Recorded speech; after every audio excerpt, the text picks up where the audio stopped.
When I first started learning jazz, I struggled a lot with keeping my left hand involved as soon as my right hand got even slightly complicated. My technique was pretty lacking, and although I'd been playing piano for quite a while, I never really took it that seriously until I went to university. After ignoring the left hand problem for a while, I decided to finally address it, and I did so by developing a classification and a system to practice those voicings. It's helped me improve a lot more in the last year than in my entire undergrad. Before getting too into the weeds, I think that a basic understanding of triads, seventh chords, and extensions will be pretty useful. There's already a lot of content on YouTube about that kind of stuff, so if you don't know what this means, then go check it out and come back after. The way that I categorize voicings is nothing revolutionary. I simply organize them by the number of notes they contain. The reason I've done it like that is that it allows for a clear progression, easy goal setting, and it actually gives you a pretty good idea of the kind of texture that it's going to give. On the other hand, for two-handed voicings, I haven't really bothered organizing them because 1, I'm lazy, 2, I don't have that many of them, and 3, because once you get past a certain point, counting the number of notes actually doesn't give you a whole lot more information. Some of these names might look a little bit familiar and others might look a little bit more strange. So let's go through them and hear how they sound.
You'll learn the most when you find your own way to organize knowledge.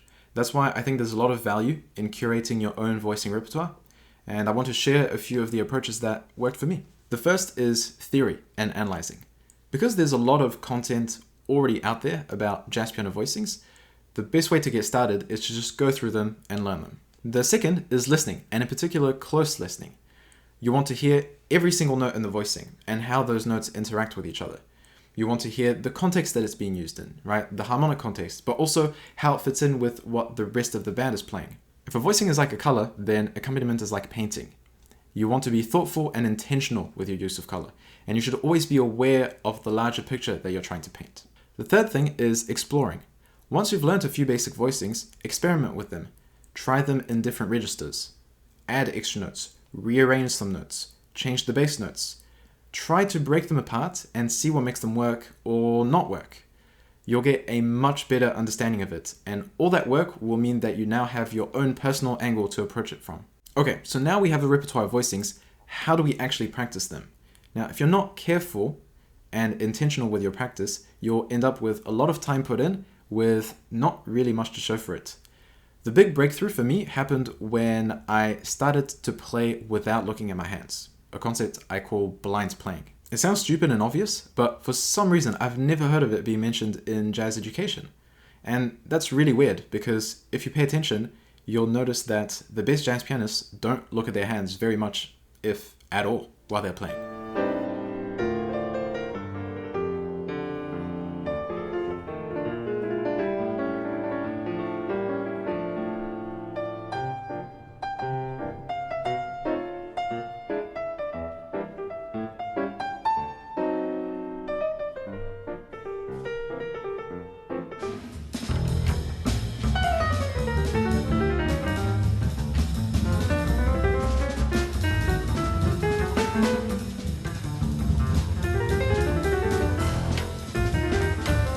So why did I struggle so much to keep my left hand involved when I was improvising?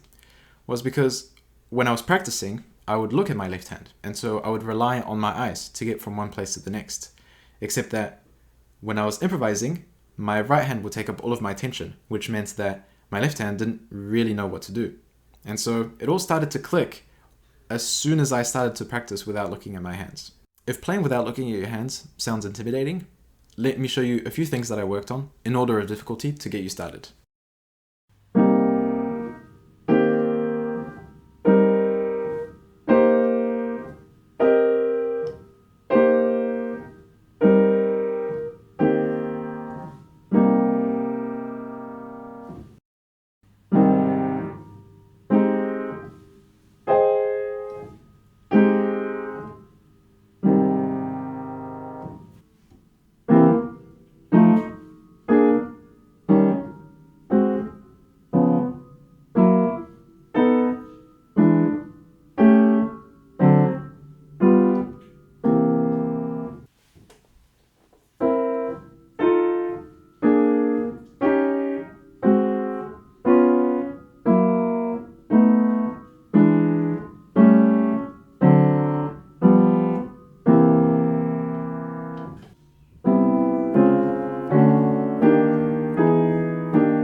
Proportional to how important I think blind playing is to improvisation, I don't think it gets nearly enough attention. So if there's one thing that you take away from this video, it's that you need to start practicing blind.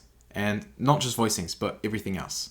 And that's the way that I'm currently working on jazz voicings. Like I said at the beginning of the video, I've been doing so for about a year, and I feel like I've made more progress in the last 12 months than I did in my entire undergrad. If you want to read a more in-depth article about everything that I talked about today, you'll find one at my website at hugomiddledorp.com. I'll leave a link to it in the description.